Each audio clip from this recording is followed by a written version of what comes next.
حضور نے ارشاد فرمایا من قام لیلۃ القدر ایمانا و احتسابا غفر له ما تقدم من ذنبہ، جس نے لیلۃ القدر میں قیام کیا ایمان اور محاسبہ نفس کے ساتھ، اللہ اس کے پچھلے سارے گناہ معاف فرما دیتا ہے۔ ام المومنین سیدہ عائشہ رضی اللہ تعالیٰ عنہ فرماتی ہیں کہ میں نے عرض کی، اے اللہ کے محبوب صلی اللہ علیہ وسلم، اگر میں لیلۃ القدر کو پالوں تو مجھے پھر کیا دعا مانگنا چاہیے؟ تو حضور نے ارشاد فرمایا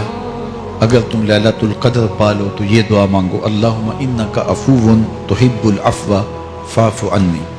اے اللہ تو معاف کرنے والا ہے، معاف کرنے کو پسند کرتا ہے، میرے معاملات سے درگزر فرما۔ تو اللہ تعالیٰ اس رات کی برکتوں سے